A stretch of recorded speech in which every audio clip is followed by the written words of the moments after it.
welcome in. It is Friday. You made it. You made it to the end of the week here. I'm Jesse Montano. You're going to be joined by Meghan Angley in just a moment. This is Guerrilla Sports Off Ice. Got a great episode for you guys today. Some breaking news coming in the last 24 hours. We're going to take a look around the league as well. Should be a great one.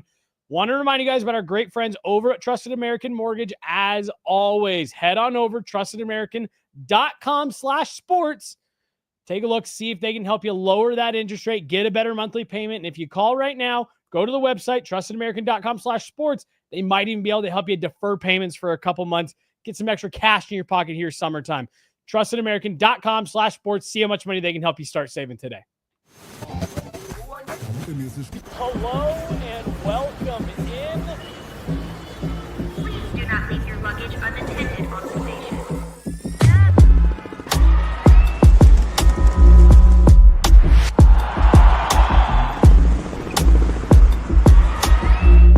Welcome to the show.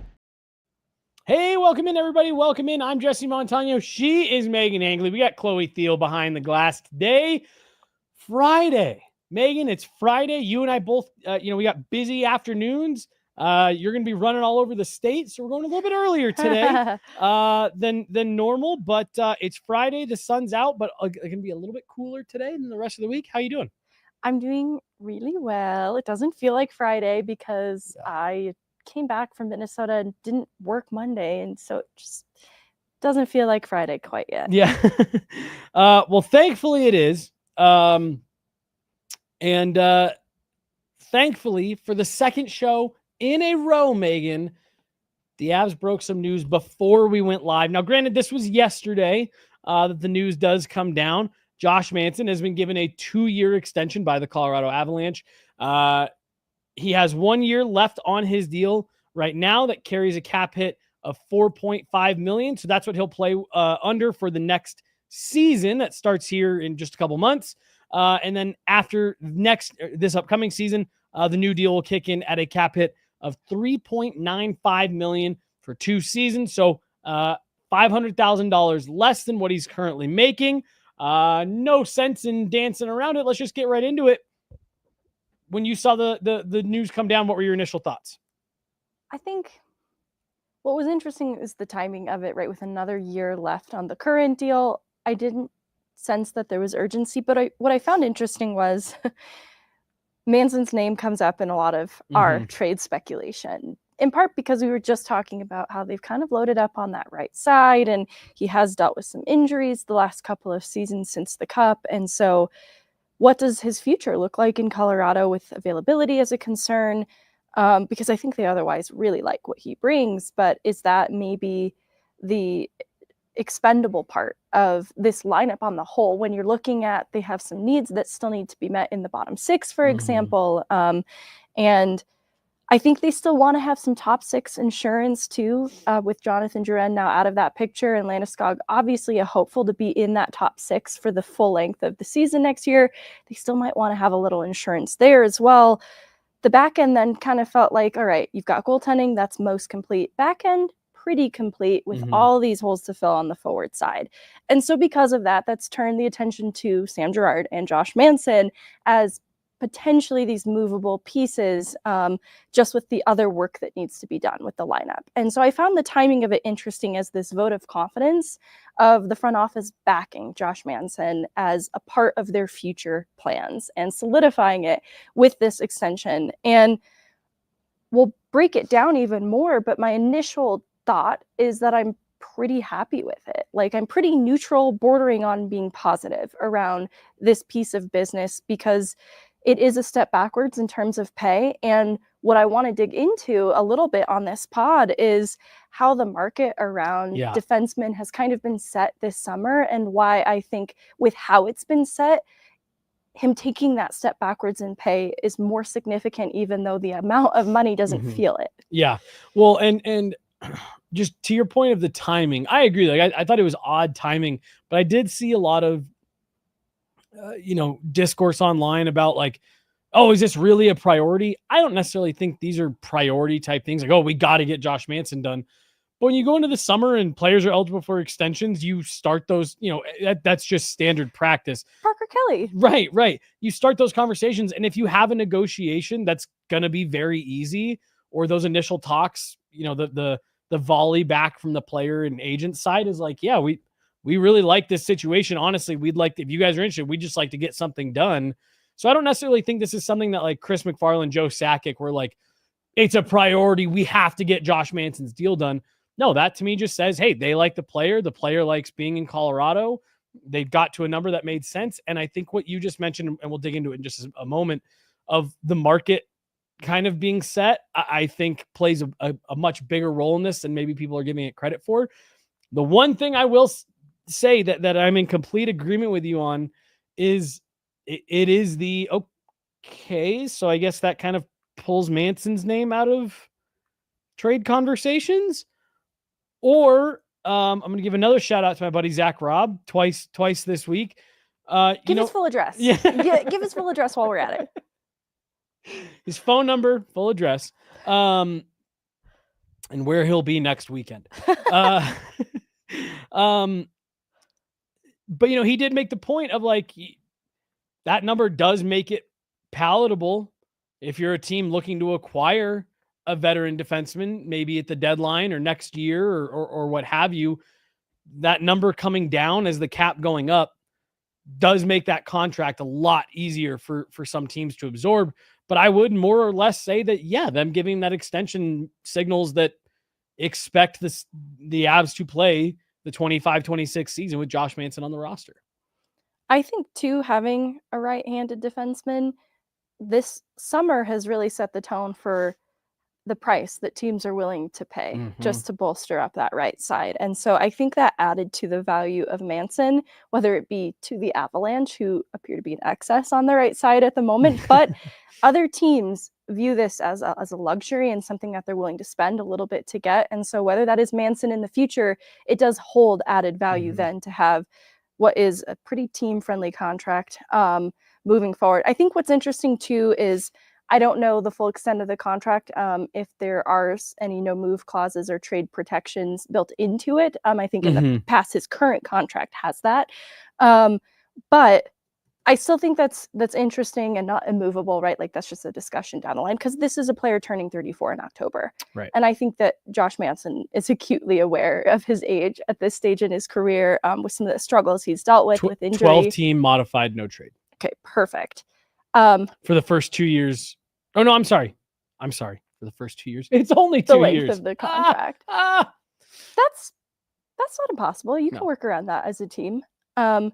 Anyways, all that to say, I think that both Manson and the Avs are acutely aware of where he's at in his career. And so there is risk involved with a player who is just getting up there in age and has dealt with some injury stuff the last couple of seasons. But when he's available to you, he's an impactful player. And there's no taking away from that. I think it's easy to look at the time missed and just see that, especially recently. But his playoff impact is, I think, a huge part in the value of this addition for the Avs. But similarly, I think that what he brings as a leader is the other thing. That's where I was going to go. I don't want to leave out of the conversation.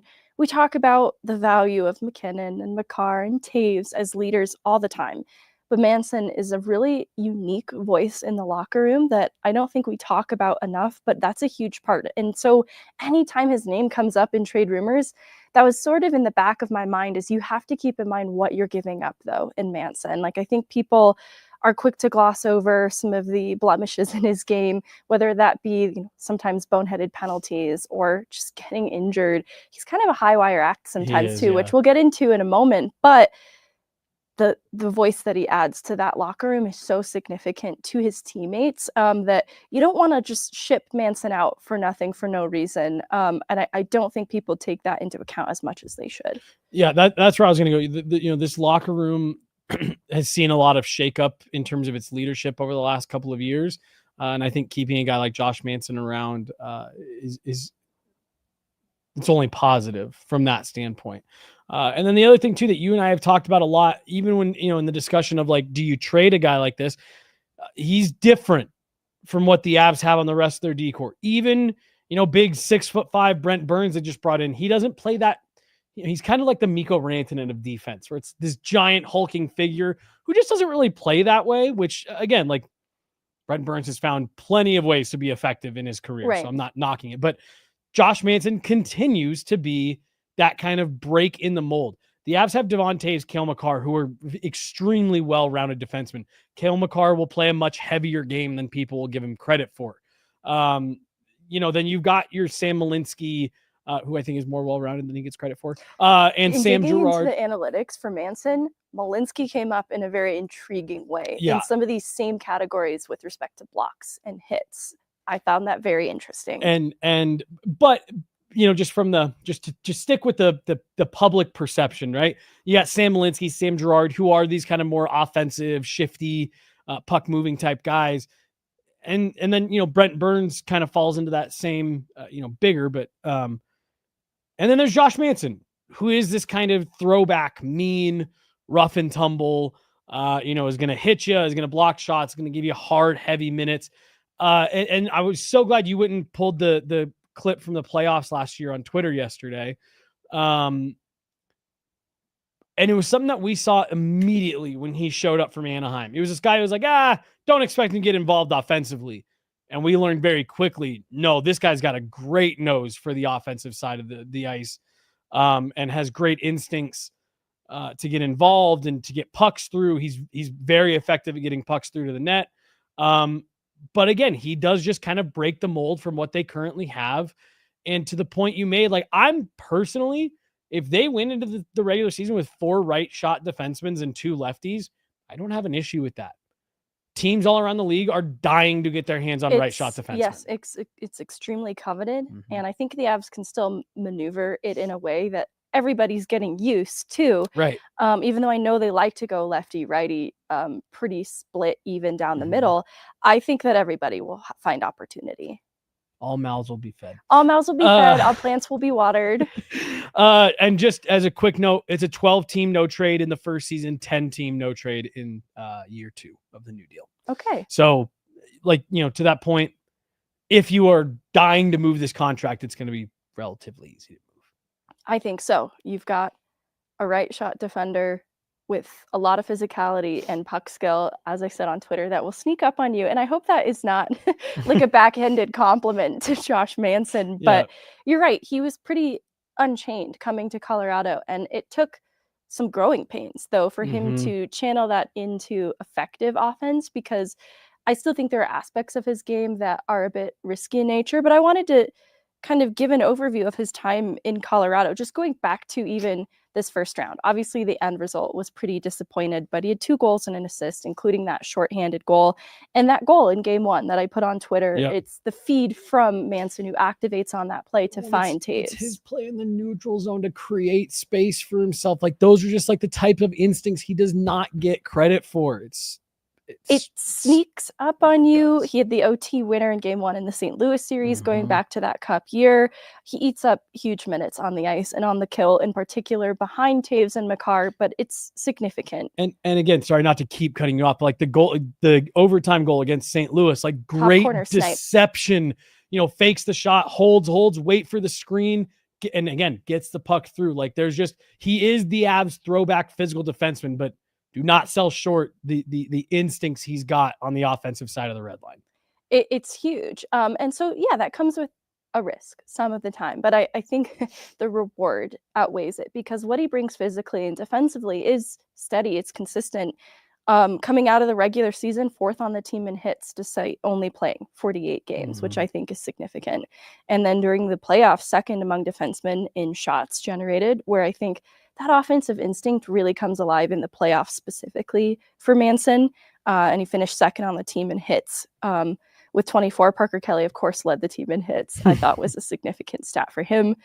3rd in takeaways, tied with Brock Nelson. And so just going back season by season, all time in Colorado, 5th in takeaways over the course of the playoffs, 1st in hits over that span, and the 2nd highest in giveaways per 60. And so that's where the high wire act with Manson sometimes comes into play. Like, I can think of moments even in this first round series against Dallas where there were maybe a couple giveaways of the puck. But I think his battle to win pucks back outweighs that in the end. I think that physicality does represent something that isn't elsewhere captured by Colorado's back end.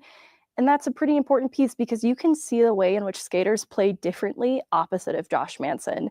He is a deterrent because of how big and how strong he plays.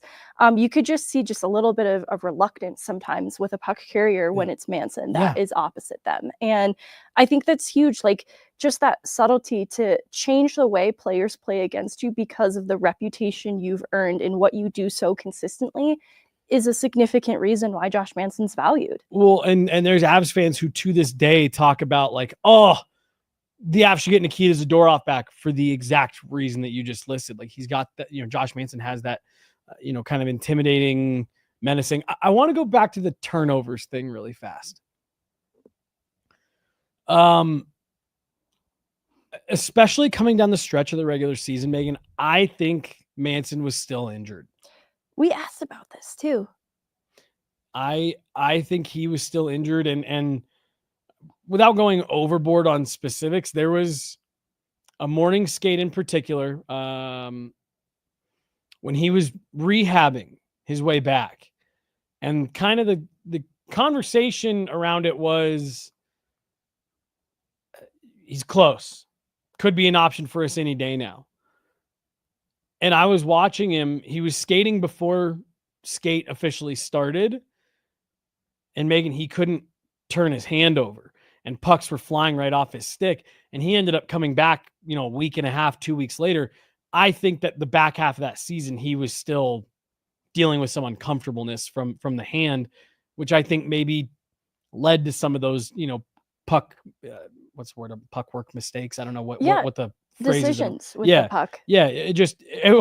And half time, I don't even think they were his decision. I think it was just like, oh, nope, I don't have the ability to cut that puck the way I wanted to. And now it's over there on their stick. And so I do think that there's even some of that giveaway stuff that maybe he wasn't fully healthy and they felt like they had to rush him back a bit. Yeah, because it was more present in his game coming back from this injury than I think it is on a full-length 82-game season for Josh Manson. Because they weren't just boneheaded plays. It was like, that is out of character. But yes, and so to the outside viewer, it does look like that's a bad decision with the puck. But to your point, how much of a conscious decision is that versus limitations? Yes, that's such a perfect word. In going to, like, he's probably trying to make a different decision, but there are limitations into what he can actually do.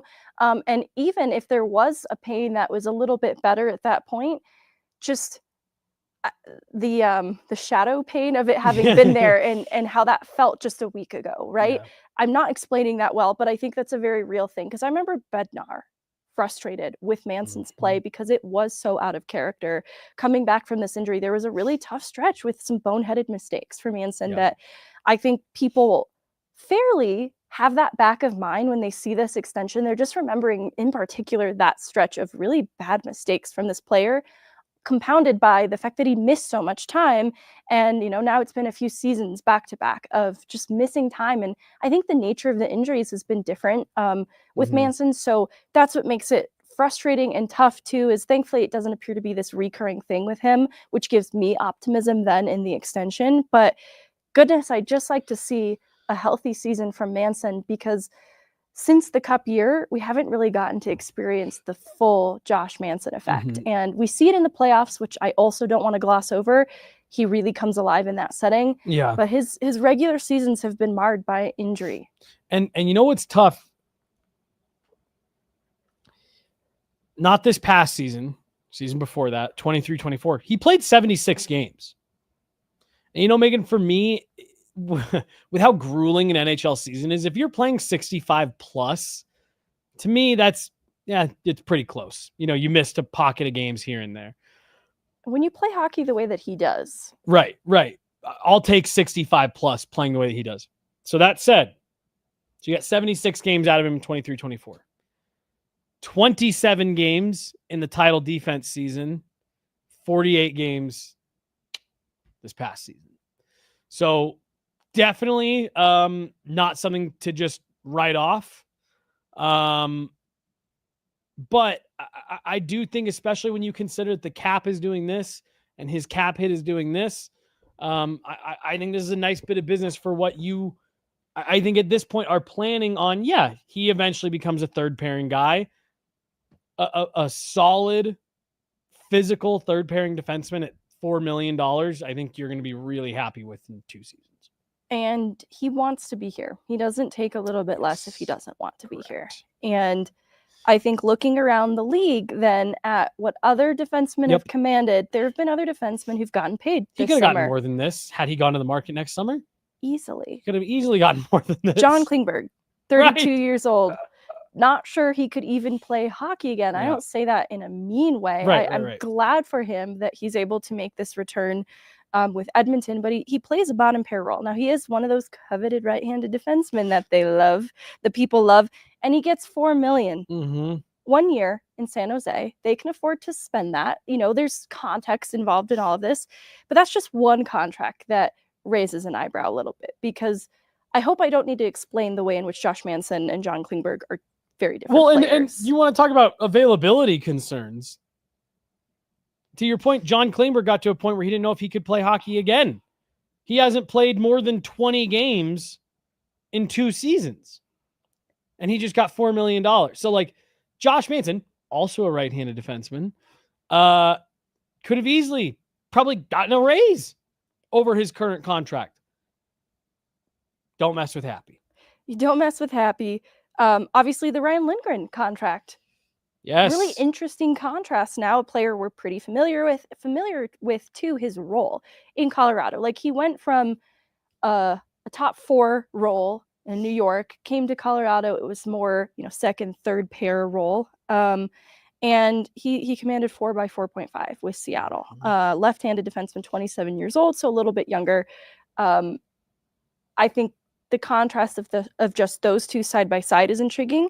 And then the other thing I found interesting with respect to the right-handed defenseman specifically is there's 2 who come to mind who I think got their payday, so to speak, because of who they played alongside this last season, which I find interesting, because I don't know that Girard or Manson elevates the other in the way that, like Taves became the Devon Taves we know today playing alongside Cale Makar. And he did a lot of that in his own right as well. But these 2 players, Dante Fabro, he spent the end of the year with Columbus playing with Werenski, and that elevated his game. I think that Columbus was really pleased with the compliment that Fabro was to Werenski. So he earns 4 by 4.12 with Columbus moving into the next contract. And this was a player that had moved to the bottom of the pair, coming out of Nashville. And I think some were even not sure if he could hang at the NHL level. I don't know if I'd go that far, but for his stock to have risen because of him playing alongside Werenski to that degree, I find really interesting. Now, a right-handed defenseman, that just holds a lot of value in itself, but playing on his offside. And I think Provorov, another defenseman out of Columbus who got a pretty big payday, 7 by 8.5 at 28 years old, more of a top 4 role. A left-handed defenseman can play on his offside. I think those. Well, no. I was going to add another example to. Sorry, keep going. Cody Ceci, the other right-handed defenseman. That was my other example. Top 4 role in Dallas, playing with Thomas Harley. Like, Fabro to Werenski, Cody Ceci to Harley. 31-year-old earns 4 by 4.5 with the LA Kings at 31 years old. So, I guess a little bit younger than where Manson is at in his career. Less effective as well. Less effective. And I think, both a Fabro and a Ceci in this scenario are just complementary to the guy they were playing alongside. It's not to say that Cody Ceci won't have some semblance of his own independent success in LA, but it will not be as effective and standalone as what Josh Manson is in a second pair capacity in Colorado. And again, like as we're part of the reason why Megan's listing off some of these numbers, I'm jumping in and shouting some of them, cutting her off, is like Josh Manson's number is coming in under all of these players. And if you allow this to go into next summer, when the cap is going up even further, you're not getting him at this dollar figure, especially if he goes out and has, a healthy season or, builds on what he's done the last couple of years in Colorado. Like, no way. I will give Cody Ceci credit. He played 85 games last year in the regular season, which is just always fun when you find those guys. Those guys, yeah, availability certainly there. And so he's versatile, he's complimentary, like he can hang with the talent of Thomas Harley. So yeah, I don't want to take away from that entirely. But again, to me, it's these players that we're talking about. Nobody in their right mind would say, "Yep, Cody Ceci is clearly an upgrade over a guy like Josh Manson." John Klingberg, clearly a better player than Josh Manson. None of these guys you would say that about, yet, where the dollar figures are coming in. I thought the Dante Fabro one was very interesting.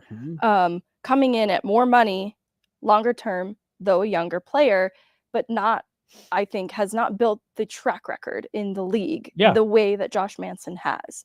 And looking at Manson's playoffs, just, this first round against Dallas, there's still a really effective player there. Like, I get that Manson is aging and there's been some injury stuff, but it's incredibly effective. Incredibly effective still at this stage in his career, right? It's like maybe at the end of this contract or when this new contract kicks in after next season, we reevaluate how we're feeling about this. But to your point, there are ways out of that contract from that point too. You're not anchored to this forever with Josh Manson. It's an easy dollar figure to move. You've got, Josh Manson gets to submit his list.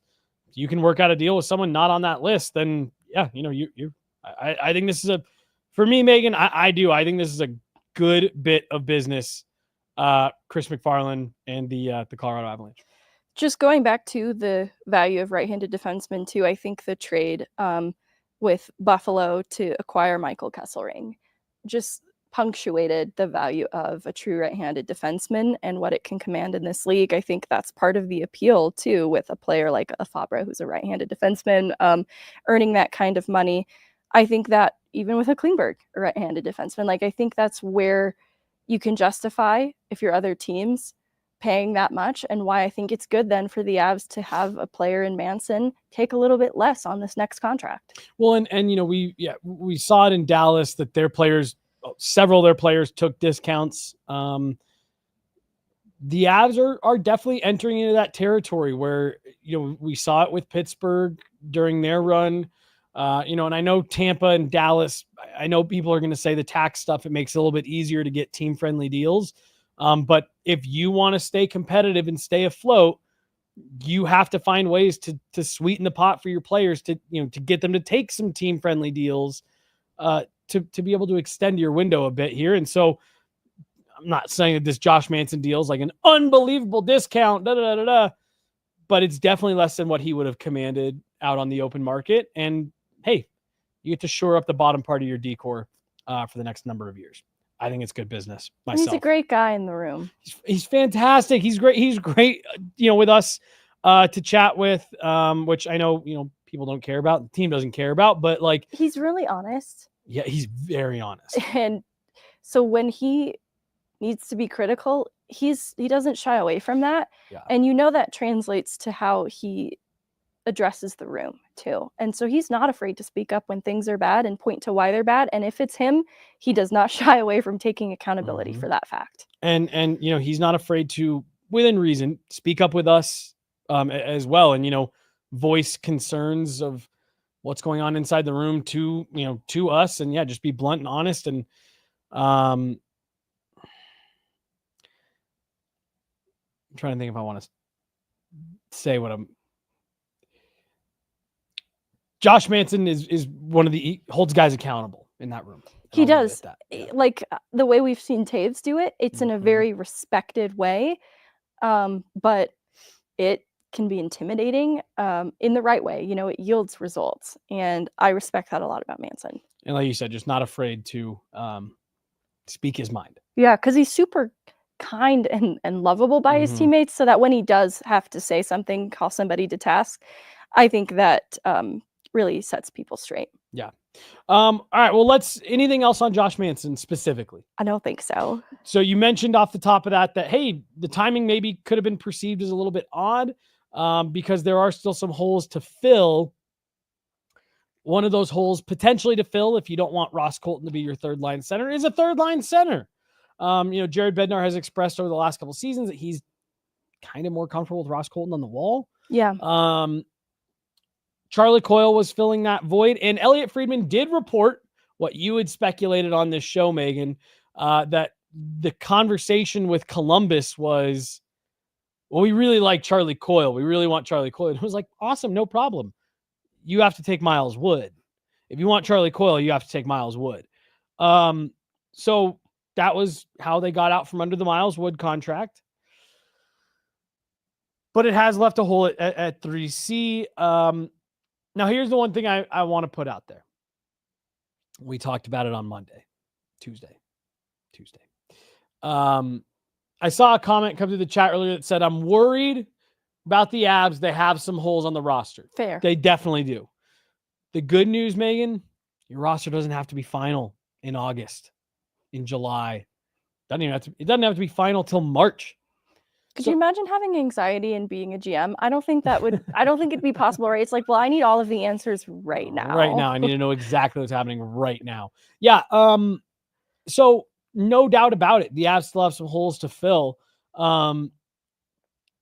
I still do think that Chris McFarland's probably working the phones pretty regularly, still trying to see what's out there, testing the trade market. And the good news is where a lot of these holes are to plug for the Avs, it's in the parts of the lineup where players are more or less a dime a dozen. You need a fourth line wing. Guess what? Those are everywhere. You need a third line wing. You can find a lot of those around.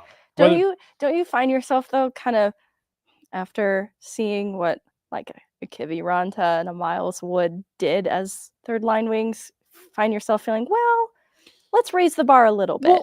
No, for sure. And because to me, those are fourth line players that you had moonlighting as third line players due to injury.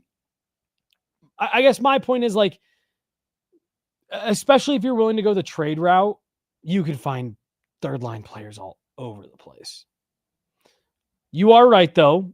It can't just be anyone. And that leads to the question that you and I are trying to answer. Is Jack Drury a third line player? Is he a potential 3C fit for the Avs by choice? Not because you have so many injuries. I really wanted to hear your thoughts on it first. Oh, okay, One, I wanted to know if you do feel Ross Colton could be the 3C. I definitely do. I think there's no two ways about it. He has been far more effective playing on the wall than in the middle of the ice. But at least in his time with the Avs. But I think, I believe that was why they brought him here initially, was to be the third line center. So I would actually feel very comfortable. Now, with that, I think you got to get Ross Colton some good wings. That sounds like I'm talking about food. You got to get him some good line mate wingers. You got to get him a good left and right winger line mate on the ice. Jesse's body shaming Ross Colton. He's too skinny. He needs some wings. He needs a plate of wings. We need to beef this guy up. I need to make sure that I'm getting both sides of the bird here, left and right wings. He talked to you last year in the season about used to playing with maybe some more finishing ability. I'm paraphrasing here. Yeah, he was trying to be careful of his words, but you could see the frustration mounting around the lack of offensive talent around him. I think Ross Colton's a more offensively gifted player than maybe he gets credit for. And we saw that when he got the opportunity to play with McKinnon and Rantanen last year. Like, he didn't have much of an issue putting the puck in the net. He got injured after a white hot start. It was a disappointment. Ross Colton. But I think if you got him a little bit more punch on the wings, I think he could absolutely be an effective center for you on that third line. So I think that's a fine option to go into the season with. Me personally, I think Jack Drury is perfectly cast as a fourth line center. I think the role that he played, the style of game he plays, alongside, again, once the injuries kind of smooth themselves out around Christmas, you get Logan O'Connor back. I think Kelly, O'Connor, Drury, I think that's your ideal fourth line. I would not like to see them long term. I think Jack Drury can give you fine minutes as a third line center. If you're dealing with some injuries or you don't quite get that, middle six center that you're looking for before the season starts, I think he can fill in. I wouldn't want to see him there for the length of the season. What I think is interesting, couple things.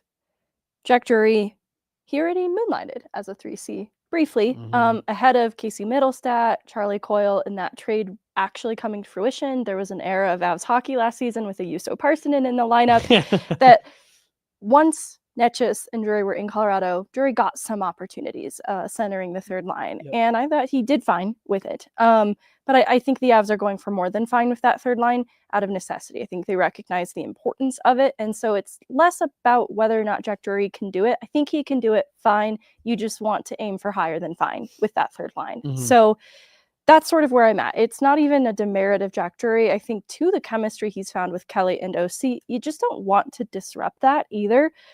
So really it has less to do with my personal feelings about Drury. I just think they're aiming higher with that third line. And so I go back to Ross Colton, who is really the only piece of that third line that we have solidified going into next year. And I got this weird sense that I'm not sure Ross Colton wants to play down the middle so much, because I think being moved to wing is where he saw success and felt more like himself, but that was also complemented by playing in the top six and getting elevated opportunity on the power play, and it translated to success in his game. I think it was a cycle of also feeling more confident, and feeling more confident also inspired better results, but it was also attached to better opportunity. And I think it was interesting that, reflecting on that period I just talked about, right? There was an issue with Casey Middlestat. He was being moved down the lineup gradually, eventually kind of in a fourth line role at one point.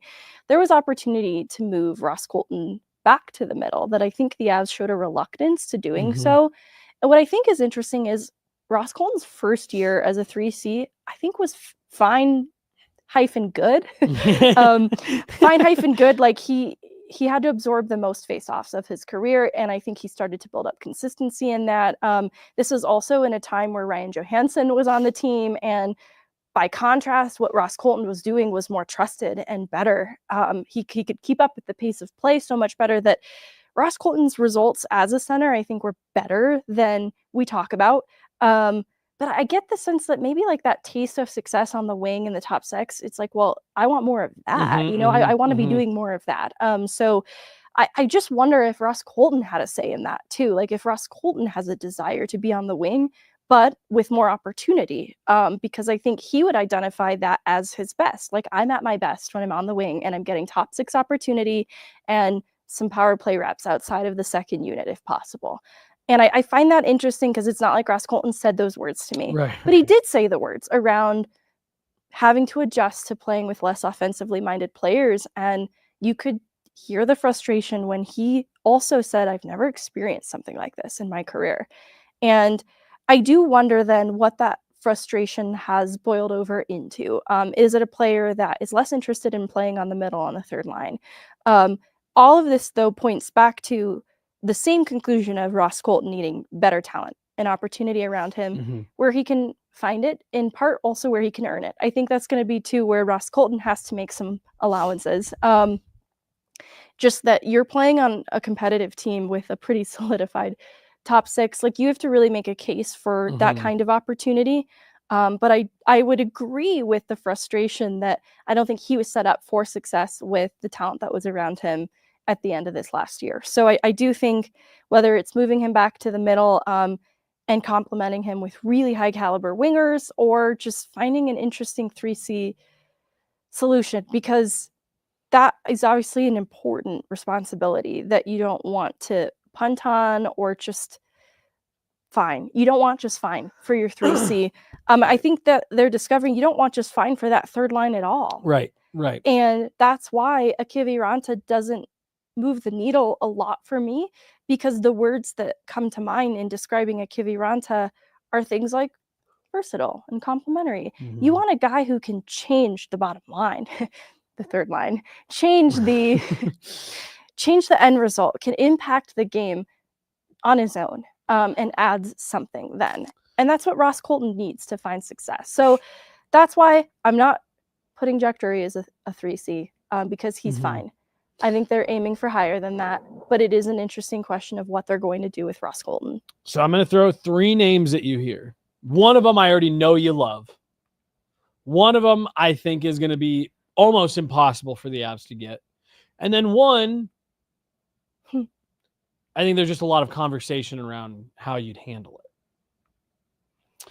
But this is, because what I'm thinking here, if you're talking, not you, proverbial you, if you're talking potential Ross Colton 3C, or at least bolstering that third line in addition to Ross Colton, I'm putting Ross there. How can you make that line better for him? First name, we've talked about him a ton, Mason McTavish. I just think that would be a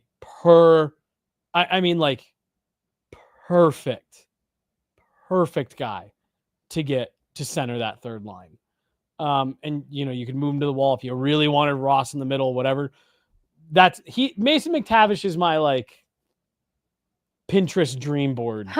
We should have a dream board. Yo, all right. I'm gonna take so I've said my one name. I'm gonna take a quick. Are you a Pinterest person? Not really, but I love the idea of visual boards for goals and things like that. Yeah. And I think we should for the Avs 3C. I saw this. This is a total. I saw this whole article over last weekend about how Pinterest is seeing this like huge decline in users and like the feedback is getting really bad because AI is just taking over Pinterest.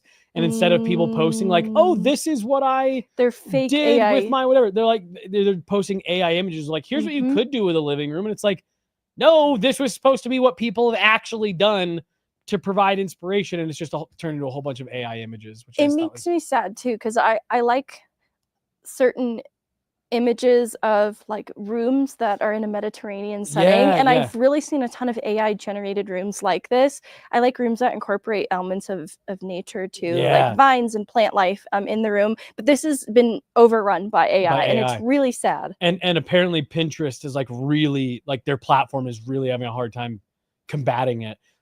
Even models on clothing websites that I would shop are using AI models, and it is hard for me to notice it some of the time, but this is obviously an issue because I'm trying to visualize how this might look on me, a real human woman. Right. And I'm looking at it on a not human. Right.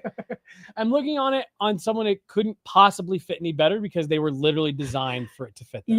Yeah. So anyways, top of my Pinterest off-season ad board for the Avs is Mason McTavish. I love that. I think his energy is complementary to Ross Colton's energy. And I think what is tough is I've seen Anton Lundell's name in the chat, and what I like is such a young player has absorbed and assumed the responsibility of a 3C so well, but in the same breath, Casey Mittelstadt, that was kind of the hope at 2C, right? That this young player would have this high ceiling that he could rise to over the course of his career, and he just struggled. He kind of crumbled under the pressure of that. And I like with Mason McTavish, though, I think he's built a little bit sturdier. I think his background coming up through the league too has been fighting to prove that he belongs in a more elevated opportunity. And so that comes with a lot of ego death, like having to accept and just fight then to prove where you belong. And anyways, all that to say, I think Mason McTavish, though being young, could settle into the responsibility of a 3C more comfortably because of how he's built. I think he's built a little bit differently, built pretty mentally tough as a result of his trajectory through the league looking a bit different. And then your deal with Brock Nelson is up in a few years, and that's just kind of a natural interesting. I love it. The second name that, again, I really don't see as a really realistic option is Marco Rossi. Again, just... I've said my piece. Yeah, right. I was going to say, yeah. And really, that's just so that you could have the Ross line. Oh, Ross and Rossi. Yeah. Okay. All right. Well, you're like, all right, I'm back in. I'm back in a little bit. All right. I'll have a small Pinterest board, an honorable mention. But then the third one is, it's one of 2 names that you could really take. And these are the ones that I'm hearing a lot are out there. Not necessarily for the Avs, but Brian Rust, Ricard Rakell. Oh, I Ta- love Ricard Rakell. Take your pick. So that was the name I was originally going to say, is Ricard Rakell. No issue with Brian Rust. I just really like Ricard Rakell. And where I'm going with all three of these names is I'm talking middle six guys that are going to give you some options, because we think Gabe Landeskog is going to be back for the full season, but I would not be surprised at all, Megan, to see them go with some load management for him. There may come a time in the season where Gabe says, hey, I need a couple weeks off here just to let the knee rest and feel better and, get towards the end of the season, maybe the same thing. So can you go get a middle six guy who is mostly going to fill in on that third line, but can cycle into the top of your lineup as needed? So that's where I'm kind of at. Could you go get a guy like Ricard Rakell, get Pittsburgh to retain $1.5 million, and plug him in on that third line? And then, I don't know, you go get a guy like Nikolai Kovalenko to start the season to see how it fits there. And then if you get in, closer to the trade deadline, you need to shore that up. You can make a deal, to solidify that third line after you get, some of your injuries come back. Logan O'Connor's back in the lineup, things like that. Could a guy like Ricard Rakell, or I'm with you, I prefer Ricard Rakell over Brian Rust, but one of those two guys that it sounds like Pittsburgh is going to be willing to move. Right. Could you get involved in a deal like that and suddenly, holy smokes, really give yourself some punch there in the middle six?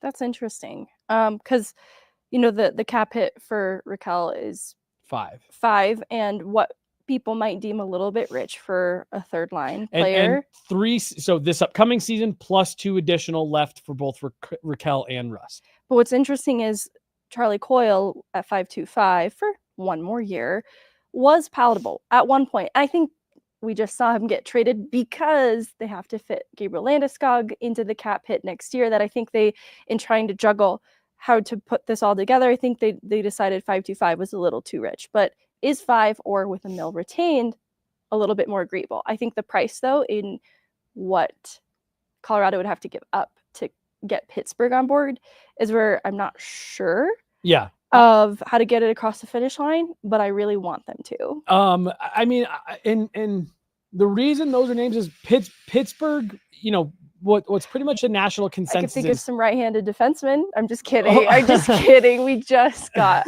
Josh Manson. But like Pittsburgh is maybe one of the few teams going into the season right now saying, yeah, we're going for a lottery pick. We're in the Gavin McKenna sweepstakes. Yeah. So I don't know. Could you maybe pry a player like that, out of their grimy little mitts for because they don't really, like the Avs in terms of assets don't really have like picks right to give up, and then the prospect pool, while it's very intriguing to me, I don't think it commands the intrigue league-wide. But I mean, like, could you? I don't know. Could you go a second round pick in 27? And I'm really high on Gulyayev, so I don't necessarily. I was thinking Gulyayev. No, I was like, oh, that's an interesting one. Could you go? I know. Ooh. I thought that too, because they need a goalie. So could you go Gulyayev and a pick and get Ricard Rakell with $1 million, let's say 1.25 retained? Suddenly you're coming in under the cap and you've got him at 3.75. You gave up your best defensive prospect and a second round pick. Yeah. Maybe it takes a second and then a third in 2028. I don't know. But Marco Rossi, Ricard Rakell, Mason McTavish from here, the 3 names that it's like, okay, if you could add a player in that realm, I think that really gives you some versatility. And when you're at full health, that really makes your third line dynamic.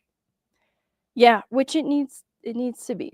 And so I do think it has to be kind of a big swing, like a Rakell, like McTavish. That's not going to come cheap. But I'm very interested.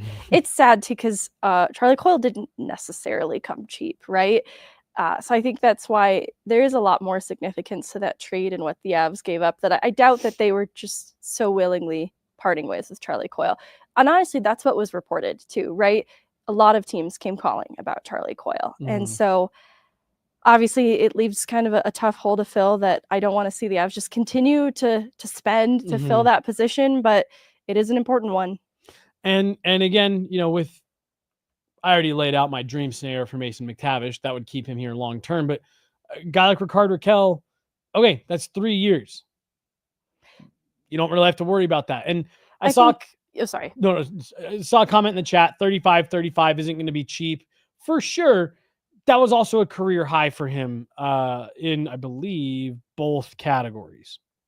All 3 categories is a career high year. So that would be part of the negotiation from an acquiring team side as well. Well, and I think, like even the difference of 5.25 for Charlie Coyle compared to Rakell at 5, like it's not that number's too high for me. It's just, I don't know if the Avs have the room to spend it. So it's not me saying Rakell is not worth $5 million. I actually think that contract is going to be incredibly desired because it has a little bit of term still left in it. The cap's only getting up from here. That I actually think there's a lot of reasons the Avs should be interested in a player like that at that value. It's extreme value.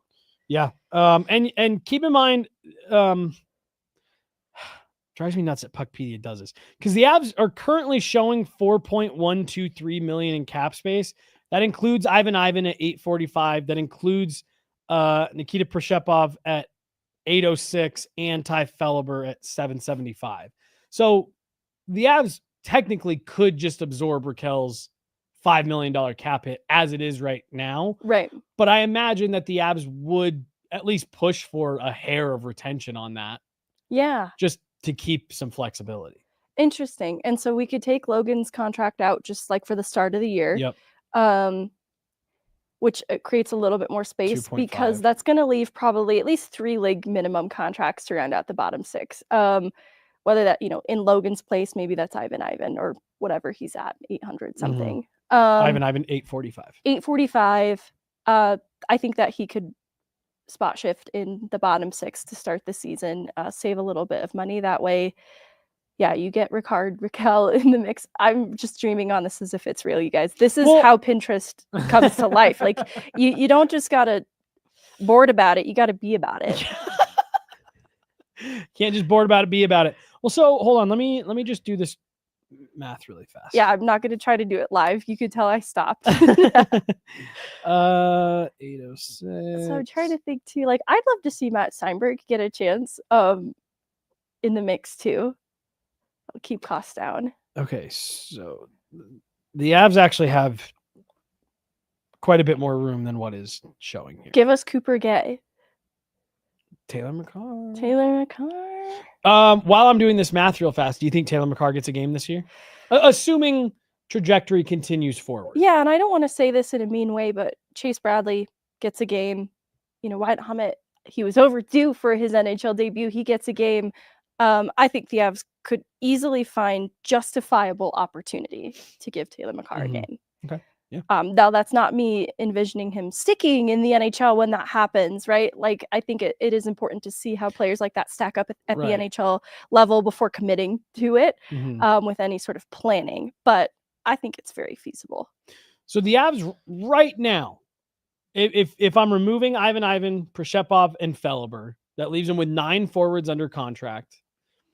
And $6.5 million to spend. So again, you could, in theory, just go out and bring in Ricard Rakell.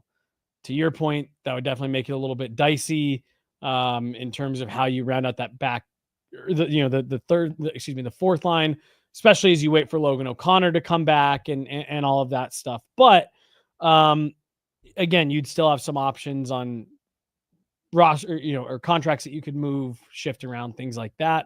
But that is why, again, to your point, I'm not saying that Rakell isn't a $5 million player, but if you could get them to eat even $1 million of that, it would just suddenly, now you have $2.5 million to round out 2 more roster spots. Yeah. On your fourth line. You can easily tap dance around that. Easily. Yeah, I think that it's going to have to be something like that because they're going to have to invest in the third line. You're going to be spending money, whether it's at the 3C position or for a talented winger. I think they're going to spend a little more. I mean, honestly, like Miles Wood money, it just needs to be a different player. Like Miles Wood for the money made less and less sense by the end of his time here. I'm not trying to just take unnecessary swipes at Miles Wood, but I think that Colorado's willing to spend that kind of money. Depth, it's obviously only gone up in price since then. So I think it's time to reinvest. And the reason we just sat here and spent 15 minutes trying to figure out how to make Ricard Rakell work is really just the point of like, this is what the Avs are doing right now and trying to figure out how to make this third and fourth line work in a way that makes sense for the personnel that they've currently got, for the way they want it constructed. Is it's very possible to add a quality player or two to the bottom part of this lineup, but they're going to have to get creative with it, is the whole point of what we're talking about here. Yeah. Megan, quickly, because we are already starting to run a little bit long. Of course. Not going to take too much time here. I actually did a video on it yesterday. I'm going to shift gears completely here. Gavin McKenna played the last 2 seasons with the Medicine Hat Tigers. It's been unbelievable in the WHL. Is right now the consensus number 1 pick for the 2026 draft. I believe it was 129 points in like 54 games for McKenna. He has become the biggest name player so far that is an NHL prospect to go from the CHL to the NCAA.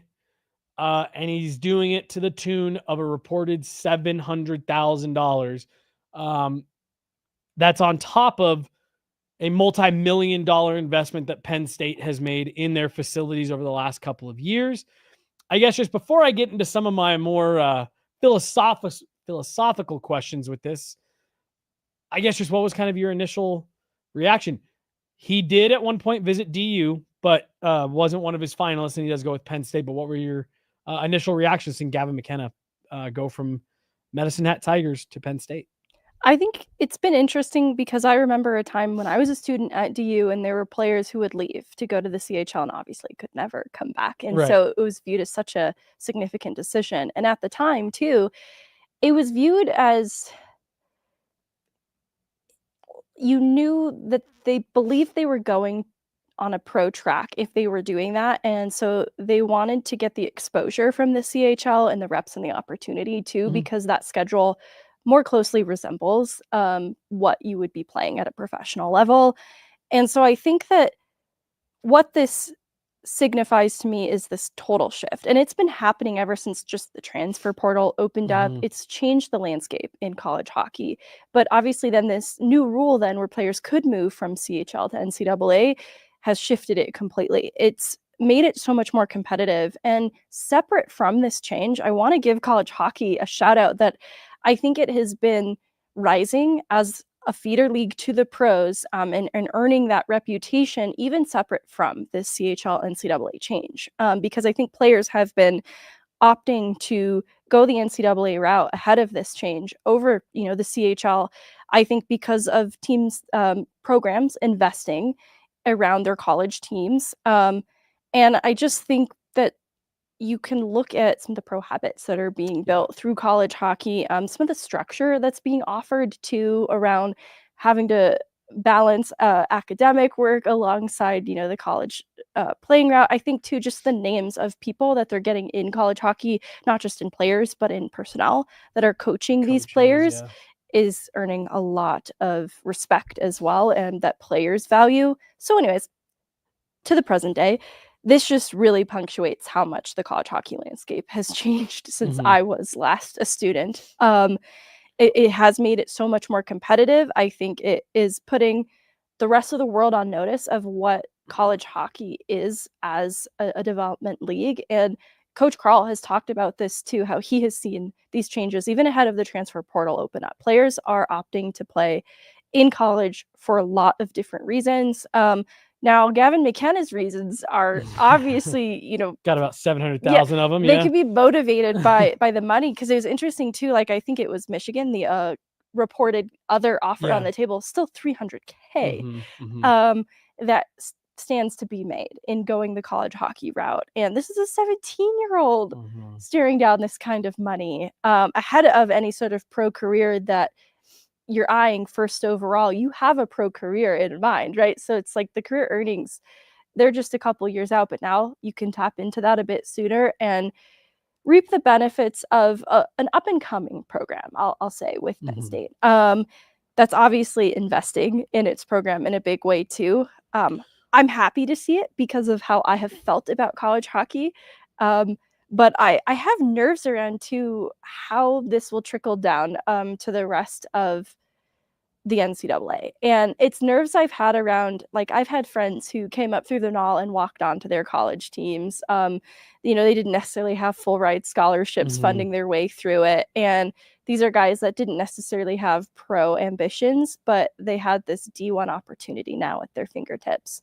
I worry that the era of that type of player will also come to an end with the rise of a much more competitive talent pool now that the NCAA can pull from. But it'll just make for a really exciting product too. But it also takes away from the four-year guys who are the veterans of their team, usually come up as leaders on their team too, and play alongside the first overall picks, right? Like the veterans of the college teams also help the development paths of some of those destined for the show players that are inevitably on these rosters too. And I wonder what that will change then in culture and leadership, and not having the four-year guys or having them phased out a little bit more with the result of this. Well, and it's all, so I'm going to go back to the beginning of what you were talking about with the way that college hockey's changed. So in the mid 2010s, I don't know if you remember, NHL Network. Oh, I wasn't born yet. NHL Network used to run a commercial promoting the NCAA hockey scene. And it was like, did you know all these players came from the NCAA? And it was like, they were kind of, Eric Johnson was the big name, first overall pick, Eric Johnson. But then otherwise, it was a little bit of a reach on some of the guys. And it was Zach Parise and Paul. It's like, yeah, there's a handful of guys that you go to over and over again. Because the vast majority of players were coming through major, junior, and from Europe, and college really was, to me, it felt like kind of the third, avenue that teams would pull from. It's been getting better. Higher caliber players have been coming out of there. But to me, it is almost kind of separated from the CHL in that even up until, right now, I view players playing in the QMJHL, OHL, WHL are typically going to be the higher end skill players, more talented, a lot more pop on the ice, as where college hockey is a little bit smarter, a little bit more disciplined, bigger, stronger. I wonder, Megan, if this is going to, if we're going to start to see this become part of the development track where you go to major, junior, you play 15, 16 years old, 17 years old. Then in your draft year, you do what Gavin McKenna is doing. You go join the NCAA. You play against bigger competition, stronger, better facilities, better coaching. You're living on campus, not with a billet. You have to balance the academic life, essentially, work life balance, how you fit hockey into all of that. And then you get drafted. I wonder if this is going to change. If the vast majority of players are going to start be drafted out of college, but they almost all have major, junior experience. Yeah. And then what I talked about in the video that we made yesterday. So, and I'm going to use Gavin McKenna as the example just because he's the current example. Not to take a side swipe at the Buffalo Sabres here, but let's say the Buffalo Sabres finally win the draft lottery. Does Gavin McKenna say, hey, Penn State, for $850,000, I'll stay here next year and play a sophomore season? Because I can make the same money as I would almost on an ELC. I'll get some extra endorsements from being around here, and I'll make the same money I would have made. And I'll hope that the Penguins win the lottery next year, and I'll go play there instead. Do you see that as a potential possibility coming out of all this?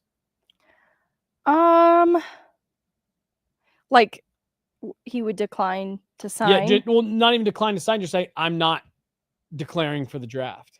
Because I think their name still can be put on a list and teams can still pick them. But if they have a hint of the player not being agreeable to sign with them, they just wouldn't call them. Is that what you mean? Well, and so I guess because I've never had to think about this for the NHL, I guess I don't know if players have to declare for the draft like they do in NFL, NBA. Well, and so opposite of it, I don't think they can opt out in a true sense. Like, I think their name, if they're eligible, like if you're draft eligible. Like I said, I've literally never had to consider this because it's always been, why wouldn't you want to be drafted and have your rights picked up by a team and, whatever. Because I don't think you're off base in that what we just saw with,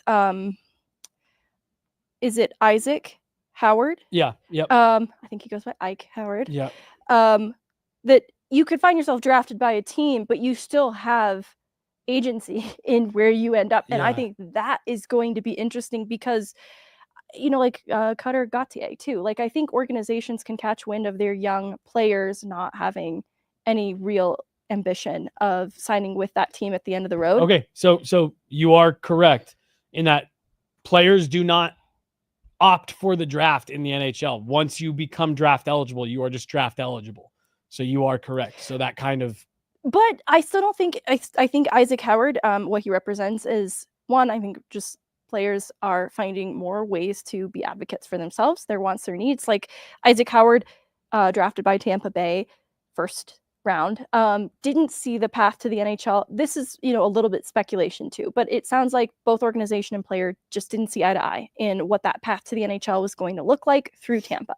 And there was a conversation that leads to him, being traded to a team that he knows he's going to sign with. And so I think a Gavin McKenna and an Isaac Howard, like, there is going to be a say that the player has in it, one, in how long they play at the college level. Like, Isaac Howard utilized the transfer portal, and that transformed his development years, because his freshman year at MSU was just okay, enters the transfer portal, and then has an incredible record. At Minnesota Duluth, going to MSU, has an incredible record at MSU then in his second year, in his junior year. And so I think that the player options that exist now, because of the standard that's being set, the precedent that's being set between McKenna now and Isaac Howard, is going to lead to so many more avenues then for players to kind of dictate where they go at the end of their college careers. And I think that will really hinge on the talent of the player. Like Isaac Howard having just an average year at Minnesota Duluth and then leading the team to back-to-back postseason, it with MSU definitely has a role in Isaac Howard being able to kind of dictate a trade and command that. But I do think it opens up a world of possibilities for players that maybe other paths hadn't before, that will also add to the appeal then of college hockey. And, I'm so glad you pointed out that guys are bigger and stronger at the NCAA level. And it is because you do have 23-year-old, 24-year-old players on teams that just add a little bit of size, a little bit of experience that makes, I think, the quality of the competition, at least in terms of physicality, a bit tougher. And I think it's interesting too, because I agree with the CHL, like the talent that pops off, the skill at the top is incredible, but it doesn't always translate to good pro results. So totally. I think that's the value then of injecting a little more talent into the pool of also bigger, stronger players that is the NCAA. I think so. I'm going to say something I think, and then we're going to get to an interesting tweet that the Avs sent 6 minutes ago. Oh, silly gooses. What did they do? It involves Sidney Crosby. No, they didn't. Of course. They're so silly. The skill that I'm referring to in the CHL to me is like, it's the, you can put a guy like Gavin McKenna out there, and I think in the CHL, the skill can just win out. As where I do think college hockey, it is a little bit more systems based. It is a little bit more, you've got to be able to think the game at a higher level. You can't just kind of, the best players, can just win you the game going end to end. And that's more of what I mean is it's it's highlight reel shit that pops, right? Right. But it's not always stuff that translates. Nail Yakupov is a great example. You watch his CHL highlights, you're like, this is going to be the greatest player of all time. Never translates. He's a guy who could have maybe benefited from playing a year in college. Well, and this is too, like I'm talking about the 4-year guys, the undrafted guys who find homes at the, in D1 programs. I just don't want to see this pave way to the death of Logan O'Connors for the future. And honestly, Logan O'Connors will always win. They will always prevail. They're a resilient breed. But I do just want to see some of the integrity of what I've loved about the NCAA to stay intact too, with the injection of more talent, because I love it. It makes it more competitive. I'm not closing the door on that. I just want to see it maintained. I saw the tweet. It looks like it might be more of a Justin Bieber it totally is thing. But because he just released a new album. Yeah. And he was caught on video being hounded by the paparazzi. And he said, it's not clocking to you that I'm standing on business. And that doesn't really make sense. Yeah, he kind of messed all. up some of his, pop culture phrasing there. And so this tweet, I think, is with his new album that's out, and it's playing on this standing on business. It's a photo of Nathan McKinnon, Sidney Crosby, and Justin Bieber, and it says standing on business. And with a clock emoji. As you can imagine, a lot of people in the chats and quote tweets are being totally normal about it. It was funny. I did feel a little bit bad for Nate. This is the last thing that we're ending the pod. In that picture, as it was happening, Justin Bieber leaned towards Sidney Crosby. Yeah. And everyone was like, oh, he's definitely cropping Nate out. And that is exactly what happened when Justin Bieber posted that picture that evening. I think that Nate should clock his tea and stand on business by just cropping himself. Just posting himself. Oh boy. All right. That's going to do it. It's Friday. Enjoy the weekend. We'll be back Monday, Tuesday, Wednesday, Thursday, Friday, maybe every day. And that's a threat. Maybe we're just going to start a pod on Monday and just go all the way through to Friday. Who knows? She's Meghan Angley. I'm Jesse Montano. Chloe Thiel behind the glass. That'll do it. Have a good one, everyone. Enjoy your weekend. Bye.